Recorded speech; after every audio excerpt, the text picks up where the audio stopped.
You are listening to a free version of the Majority Report with Sam Steeder.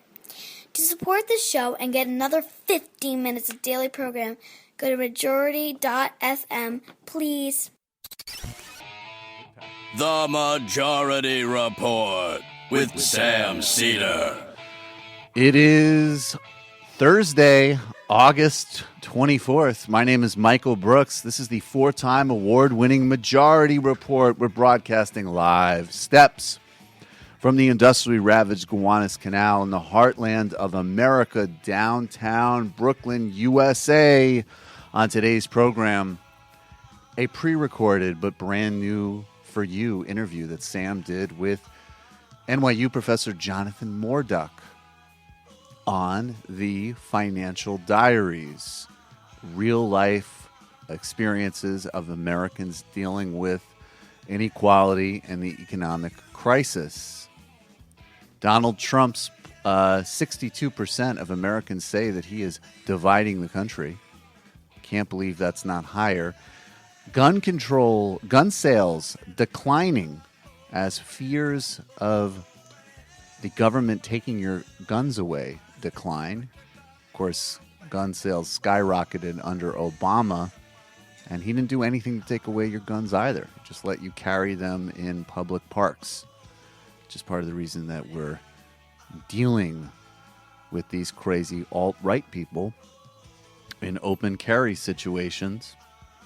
Angela Merkel speaking out against isolationism and the United States under Trump, even as she continues to govern Germany in a center-right way. Welcome to the resistance. Emmanuel Macron's poll numbers plummeting even faster than I had predicted. I thought we would be at this level of plummet maybe 6 months from now. Sacre bleu. Sacre bleu. Make the third way mediocrity corporatism great again. Trump bashed Jeff Flake in Arizona, and Jeff Flake, being the C K that he is, thanked him for it.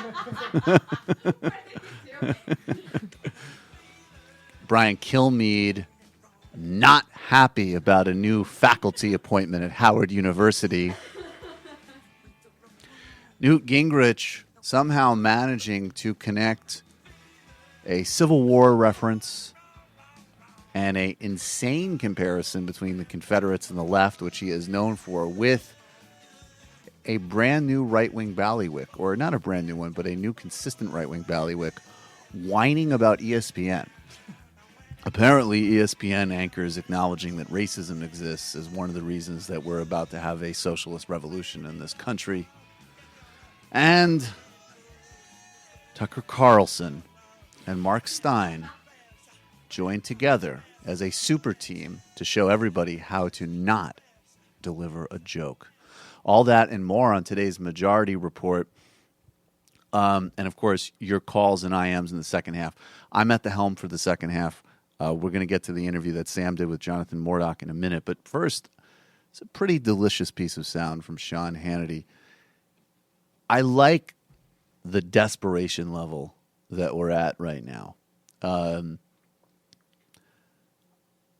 Out of the gate, Donald Trump built his political brand on dropping racial subtext and just embracing the white identity politics, which is the heart of normal voters in the Republican Party. There's the top end of the Republican Party, the donors, the funders, the handful of plutocrats that just want to destroy the modern infrastructure of government and have resources redistributed to them upwards, and that's their entire sense of how government works. Adelson, Kochs, those guys. And then the only way they leverage normal people that aren't vastly wealthy to go vote for them is through various forms of white identity triggers. And, of course, Trump just went to the heart of it, and he was a master of it, and that's why I always thought he'd win the Republican nomination. But it is a delicate game, and a lot of Republicans in media and otherwise would still like some plausible deniability. But Trump makes it pretty hard to do plausible deniability with the whole there were nice people in the khaki Nazi rally. And so here is Sean Hannity, not exactly known for being all that quick on his feet, calling out the fake news for accusing Donald Trump of being racist. And Sean Hannity has gone deep into Donald Trump's history and a sort of analytic rigor, which we have not seen in this debate before, to demonstrate that not only is Donald Trump not a racist, he has a history of quite literally not being a racist. And Sean Hannity has a pretty brilliant way of explaining how. Now, try and put yourself in the position of the president. If you were unfairly lied about, if you were called a racist, one of the worst things you can say about somebody, you know you're not. You have a history of not being racist. You've spoken out against racism your whole life. Wouldn't you feel a need to defend yourself, your honor, your reputation, your character, your family? Well, the Destroy Trump media, they're beyond pathetic, and they deserve now every bit of criticism that they're getting from the president and rational thinking Americans. So I will do the basic rundown here, even though it's totally useless. Going back to the 70s, the Trump Organization was sued by the federal government for housing discrimination against black people. Donald Trump took out a page in I believe in the New York Times, calling for a reinstatement of the death penalty in the Central Park 5 case. That was a case where immediately, when these teenagers were arrested for that crime, Trump was out front and center calling for the death penalty. They've all since been exonerated. He's not apologized or retracted his position in the slightest, even as they have been exonerated in every possible way and even had restitution paid to them by the city of New York. Under de Blasio, I should add. Bloomberg did not pay them out. And he also, the series of stupid comments like, it's a big advantage to be an educated black, and I want guys in yarmulkes handling my money. And the reports of people on The Apprentice saying that he said bizarre racial things all the time. And then, of course, being the father, the mainstreamer of birtherism and building a whole national political profile on xenophobia and racism and conspiracy theory thinking about Barack Obama. Now, that, I will say, Sean Hannity has a compelling answer to that, which is that Donald Trump has had a long history of totally, not being a racist and such. These people are such airheads. It's amazing. And now, even in the context, I guess when Trump is defending himself from not being racist, he still finds a pretty good amount of time to defend Nazis and monuments dedicated to people who fought a war to stop the founding of modern America so that they can continue torturing and profiting off of the free labor of enslaved black people. But besides that, he's totally not a racist. But nobody calls Sean Hannity. Exactly. Nobody calls Sean Hannity. Hey, thank you, everybody. The Michael Brooks Show is doing great. We're at, I think, now 569 patrons. A lot of people are watching the YouTube show. We have 87 reviews on iTunes. Please keep spreading the word. On the last show, if you haven't seen it yet, I had a Noah Changa and Sam Sachs on. Did a detailed look at civilian casualties in Afghanistan. Played the best political ad of modern times, which is put out by Momentum in the UK. Talked about the Dum Dum Left, the Pseudo Woke Center. Sam Sachs and I did a Mike Cernovich impression contest. But just to let everybody know, tomorrow we're doing the show live on Friday at 6 p.m. Usually we're Tuesday at 7 p.m. But since we're on vacation next week, we're going to be streaming live at 6 p.m. Of course, patrons get the post game. And also next week, patrons are going to get an exclusive interview I did with Steve Cook on the lobbying inside Washington, D.C. around the Gulf crisis. So thank you, everybody. I appreciate it immensely. We'll be here live tomorrow at 6. I'm going to be hosting tomorrow on the Majority Report. We're going to take a brief break, and we'll be right back with Sam's interview with Jonathan Morduch on the Financial Diaries.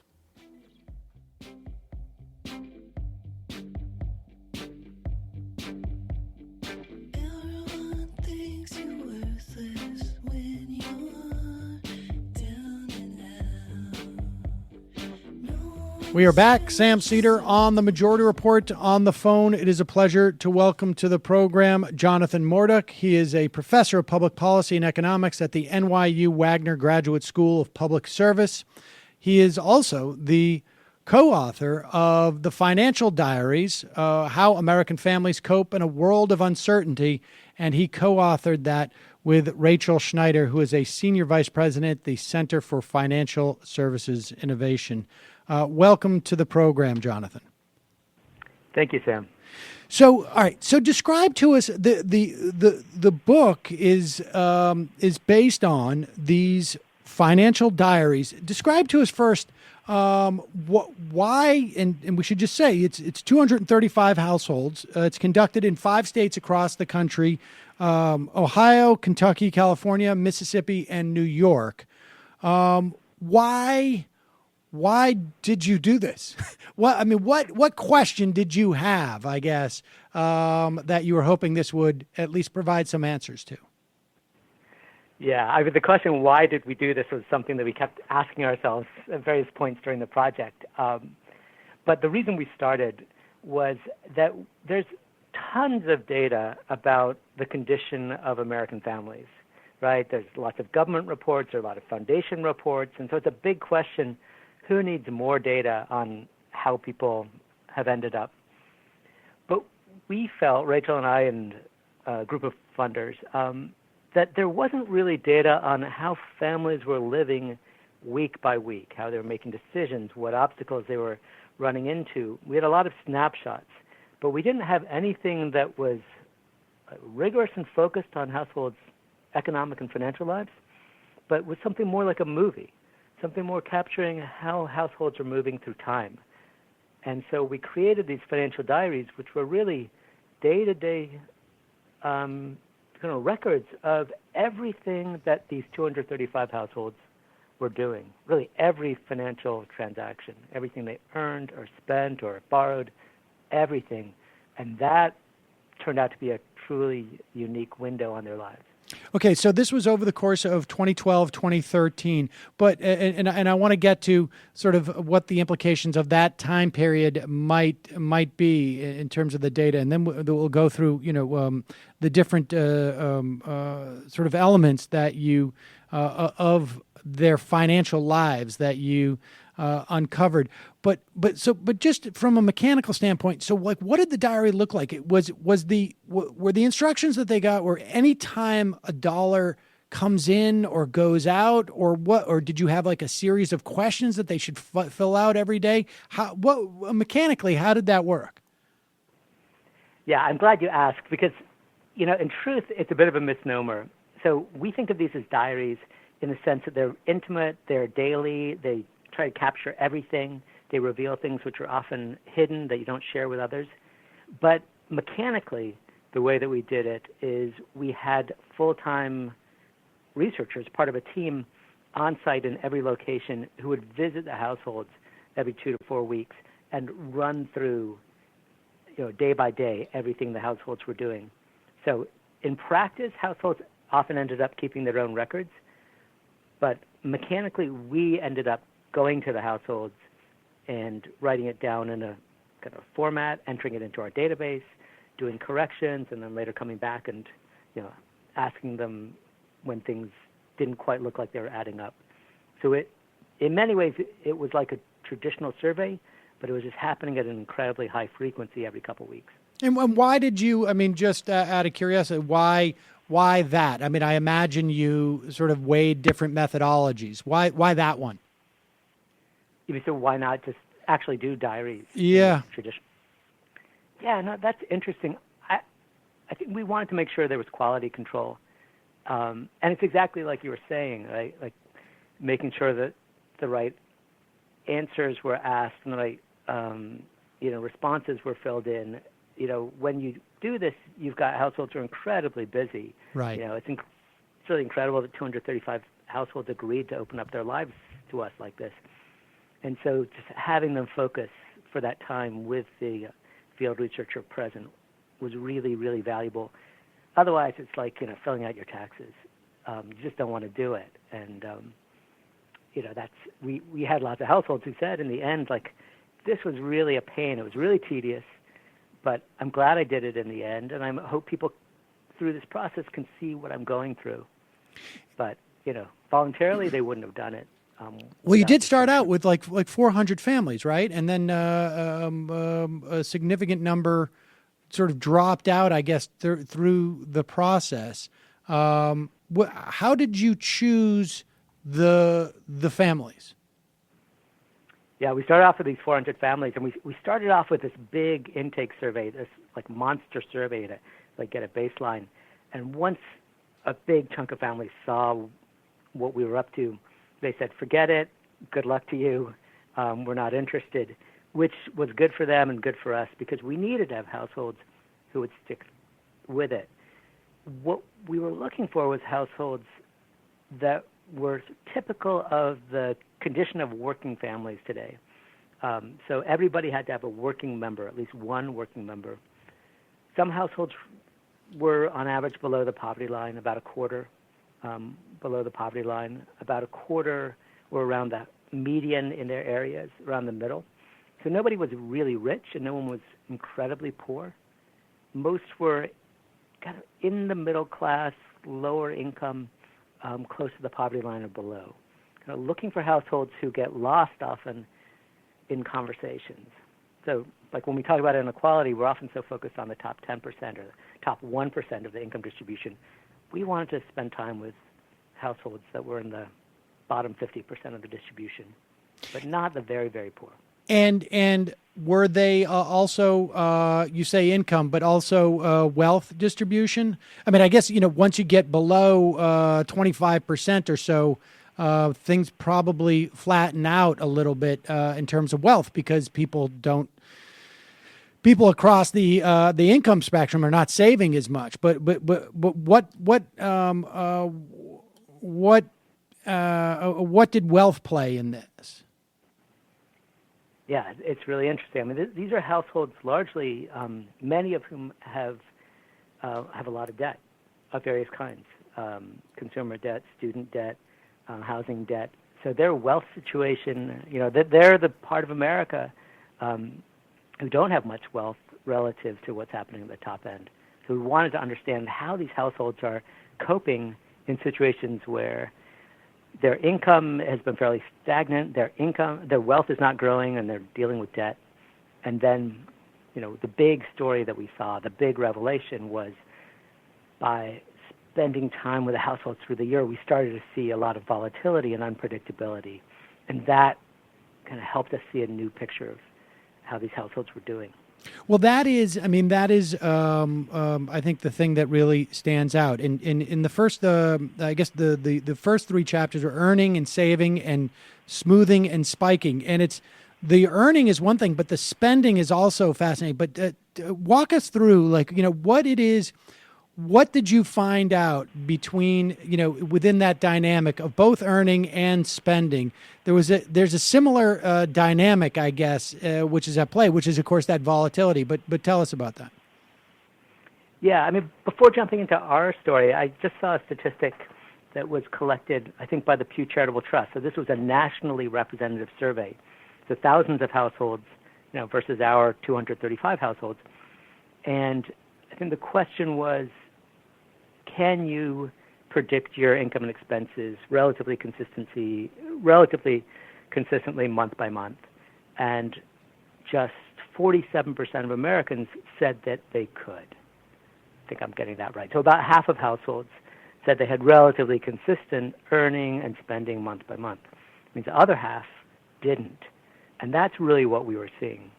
So, for example, I spent some time in Mississippi, one of our sites, and I got to know a card dealer named Janice. She deals cards at a casino in eastern Mississippi, and her earnings are largely based on tips. So there's one example of how this happens.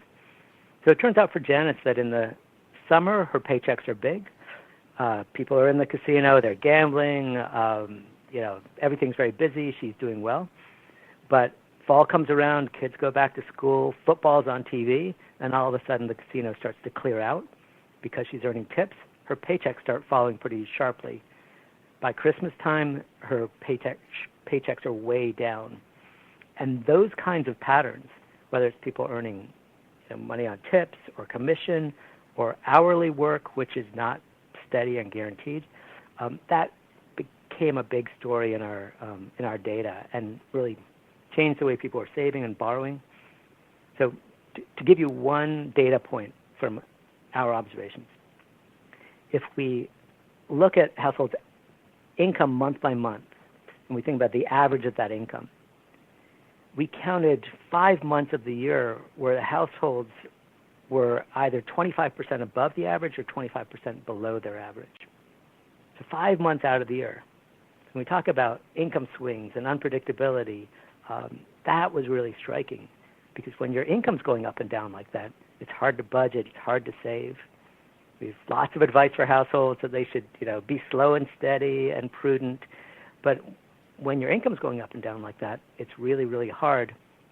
And then, like you said, it's spending needs also that are bouncing around too. Well, I want to get to spending in a second, but I want to get to, what you observed were the causes for that. I mean, it was interesting because I'm watching the show Ozarks, and just this line came up about, July 4th weekend was, they called it, I think, a ruler. If it ruled the rest of the year. If you did okay on July 4th that weekend, then you'll have enough for the rest of the year. And it made me think of Janice. She's referred to as Janice Evans in the book. I don't think that's her real name, but is it just like a function of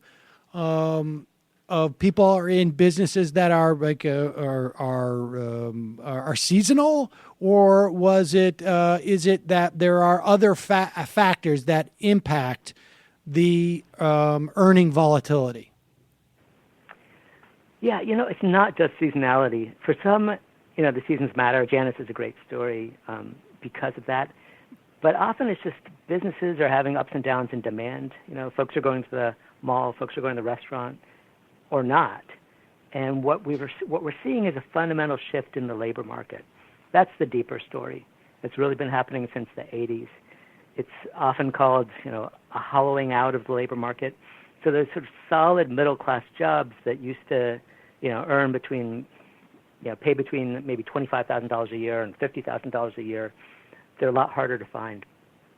Those jobs in manufacturing and administrative jobs, clerical jobs, used to be pretty steady, often unionized. And so what we're seeing is households earning money in different ways. They may be in construction, they may be in services and retail. And often those jobs are much less stable, much less predictable.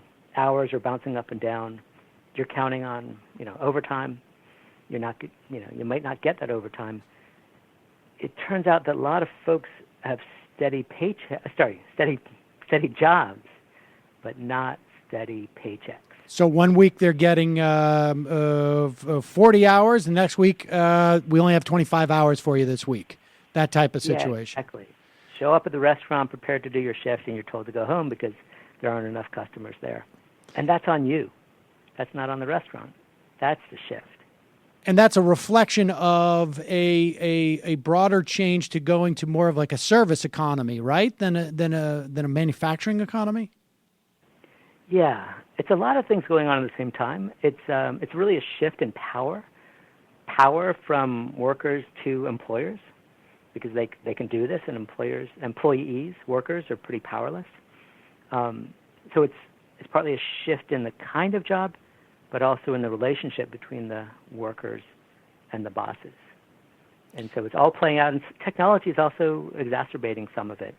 These algorithms that, headquarters of a restaurant are running these algorithms, and the managers are beholden to them and have to send their workers home when, headquarters says, hey, we don't need that many people, at work today, so send them home. So I think people are probably, more intuitively aware of maybe the earning volatility, but the spending volatility is something that I guess people don't contemplate as, because, it so much of it, I think, appears to be sort of chance that you don't necessarily see the patterns that you saw. Yeah, and the two really go together, because usually, spending volatility, and here we're talking about, unpredictable things. Could be a health problem. It could be your car breaks down. Could be your roof needs fixing. A whole series of things that just come up as part of life. right? Your spending isn't necessarily the same month to month. And usually it wouldn't be such a big deal. But when your paychecks are going up and down at the same time, you can really get trapped when you have a low paycheck plus your car just broke down. And then we start to see households in a very different situation than they used to be. And what happens in those situations? I mean, so if you do have a situation where, like, okay, I only got 20 hours, 2 weeks out of this month, as opposed to the 40 hours that I anticipated, and my car breaks down, that then creates a potential for another spiral, right? Because of what you've got to do to make up that difference. Yeah, the Federal Reserve just released a study earlier this year. This is, again, national data. It's not our data. It's Federal Reserve data.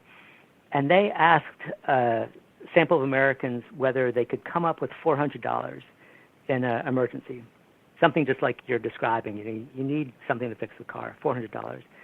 And only, 44% of Americans said they could not come up with $400 without putting it on a credit card and paying it off over time, or without selling something. So the responses are often those kinds of things. You have to borrow. Could be from a friend, a relative. That's often a tactic if that's possible. But often it's putting money on your credit card, and that has repercussions down the road. Yeah, I mean, let's talk about those repercussions, because I would imagine, like, in some instances, you're going to, a payday lender, but, some credit cards, I would also imagine that if you have that type of volatility, you're looking at pretty excessive interest rates for someone who may have had, if you're going through that type of volatility, I would imagine your chances of having, credit dings have impacted you. So you're eligible for cards that have a higher interest rate. And then all of a sudden you have that, you're paying this off at an increasing interest rate. That's going to increase your sensitivity to any swings in your paycheck or in your expenditures. Yeah, that's right. So you're already down, and then this is just spiraling. Sometimes, you'll have a spike. One of the things with volatility is you have downs and then you have ups. And so sometimes you can catch up, down the road when things are really busy. It's like that July 4th weekend you're just talking about with Ozarks. It allows you to catch up, and, you can get back on track. But sometimes that doesn't happen so easily. You mentioned payday lending. It turns out that wasn't a big deal in what we saw, nor is it a huge deal or as big a deal as you'd think in the national data. Some households really do rely on payday lending a lot, but mostly households that we saw are, using their credit cards and turning to family and friends. They'll do that well before, turning to payday lenders. When we talk about how people cope, I mean, are there, and maybe the data is not necessarily broad enough to make these, sort of blanket statements, but in the context of your data, anecdotally, I guess, is there a difference between the ability of certain demographics to rely on one coping mechanism versus another? Because, I mean, just from different people we've spoken to on this program, I know that broadly speaking, wealth amongst African Americans there's just less wealth that has developed in the African American community. I mean, largely because of housing issues and whatnot. But in that instance, your ability to have a network where you could borrow, let's say at no interest or very low interest, is hampered. Did you see any of that or any dynamics like that? I think the big point is absolutely right. We did not see a huge difference across, Hispanics or blacks or others. What we saw is a general fact that if you are poorer and you have fewer resources, one, you're going to tend to have less of a cushion yourself. You're probably going to be more vulnerable to these ups and downs, so you're in a tougher spot. Plus, all the people around you, your relatives and your community, are in a similar situation. And so you're going to have fewer resources to draw on as well. You'll maximize them all, and so everyone's bound up in the same situation, but it's a general situation that, richer people are better off for lots of reasons, but one of them is jobs that pay more are usually more steady, and you've got more resources to draw on in various ways, your community, your friends, your family, when you really need it. And what of the sort of dispositional? I mean, one of the like the idea that some people are savers and some people are not. I mean, did that have, if there was a way for you to measure, right, like dispositionally, I'm responsible with money. I don't know. Did that have an impact? How much did that mean in light of the volatility of expenses and income? Yeah, some people are much better savers than others. That's just a fact. But we saw something that really changed the way we thought about savings. So Janice, for example, Janice Evans, the card dealer, she saves like crazy because she knows that, winter is going to be tough and Christmas time is going to be tough. And so in the summer, she really, really works hard to put money aside. So she opened up an account at a credit union about an hour south of her, and she snipped up the ATM card so she's less tempted to withdraw money from there, and she kept a steady flow going in. So she was a really dedicated saver, and she also knew herself and her temptation, so she created a wall or created a barrier. This credit union also had lousy hours, and she's like, that's fine for me, because she knew that barrier was helpful at some level, but if she really needed the money, she'd go down and get it out.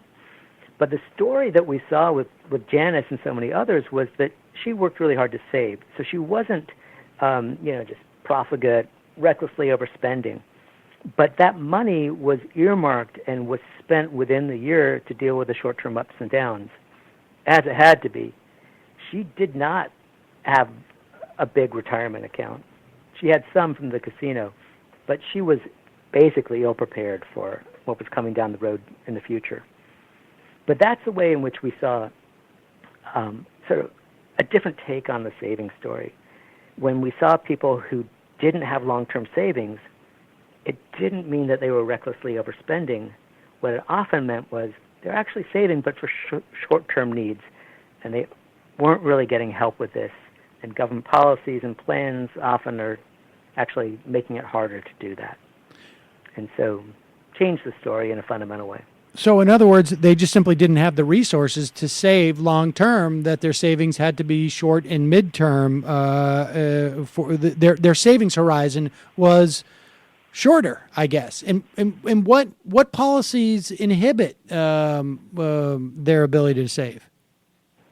Well, often for poorer families, there are asset limits on your ability to build up savings in savings accounts, and for the big welfare programs or housing programs, often you just aren't allowed to build up assets, even though evidence shows that the households that are able to build up a savings account will do better and will get off of government support more easily.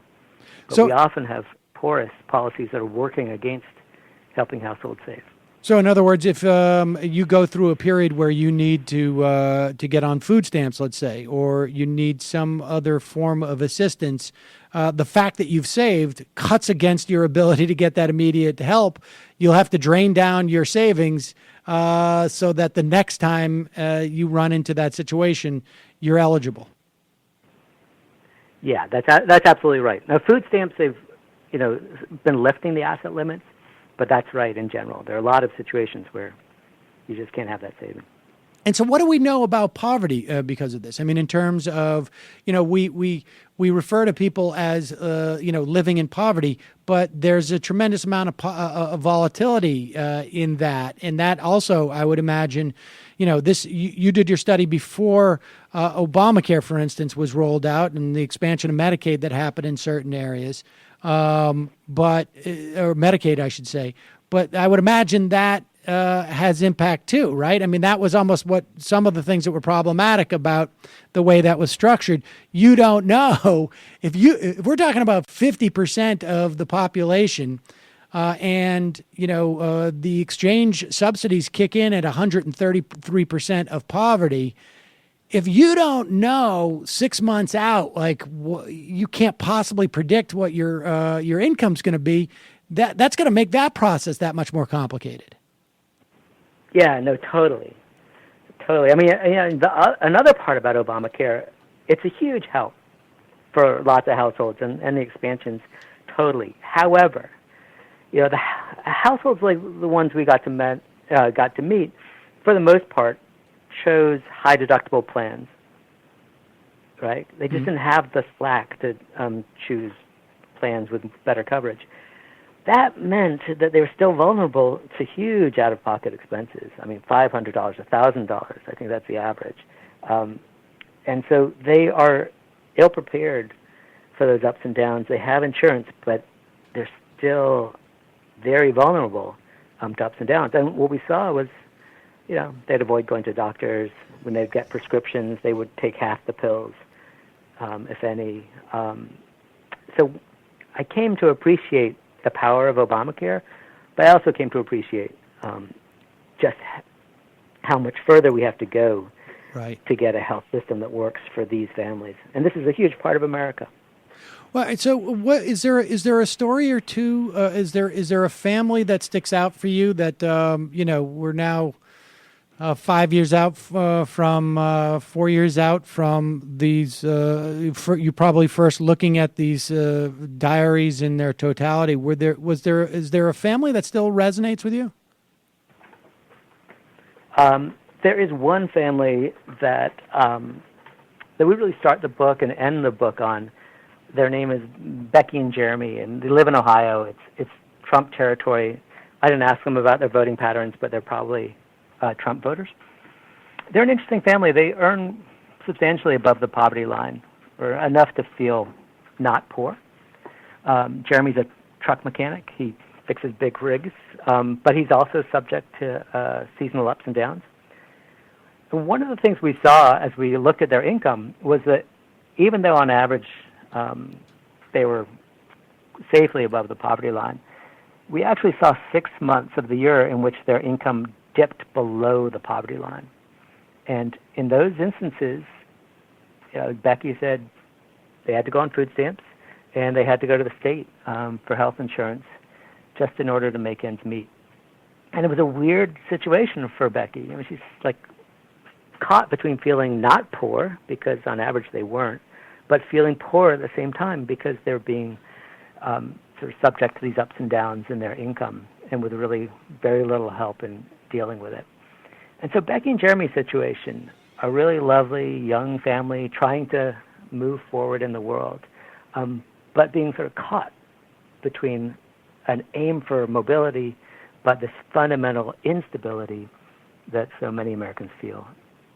And Becky and Jeremy helped us see that the way we think about poverty as a binary, either you're poor or you're not, just doesn't really fit.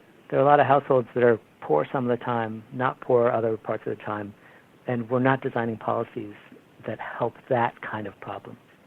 What are some of your top solutions that you would promote based upon what you saw?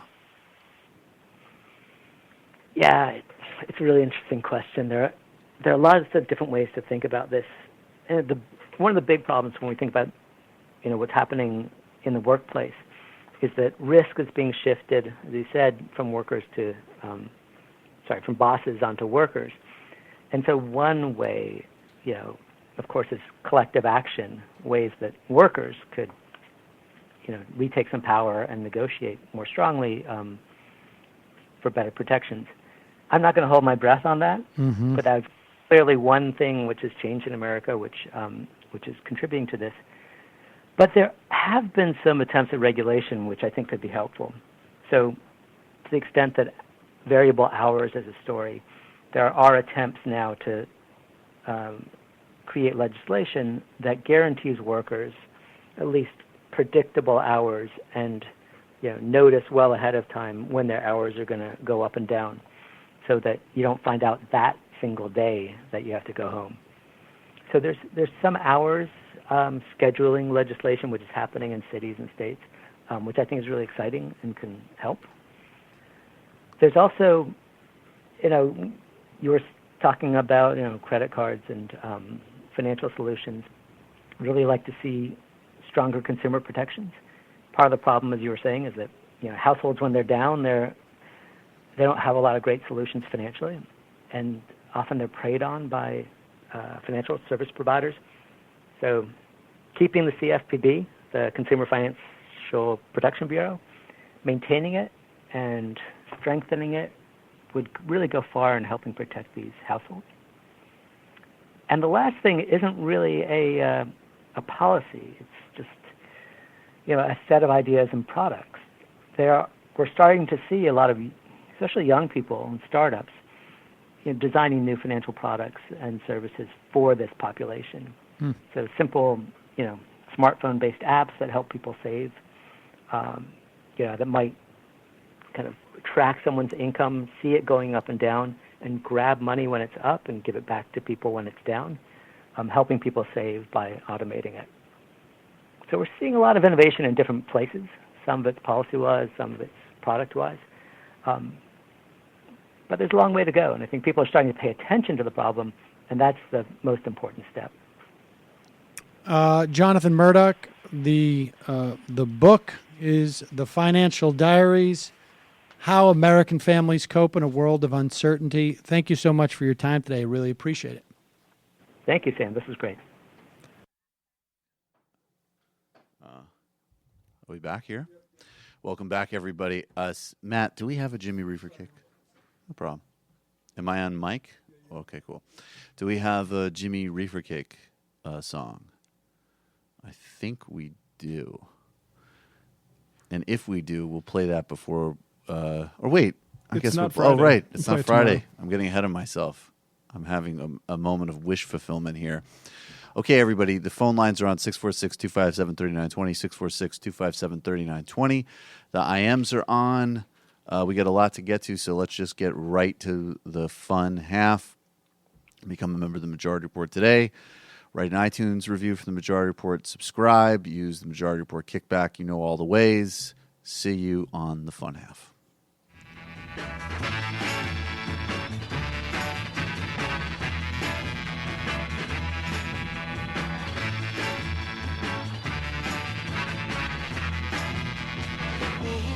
All the time, she said no, no, no, no. Like to speak my mind. She said no, no, no, no. And I know her time's not free.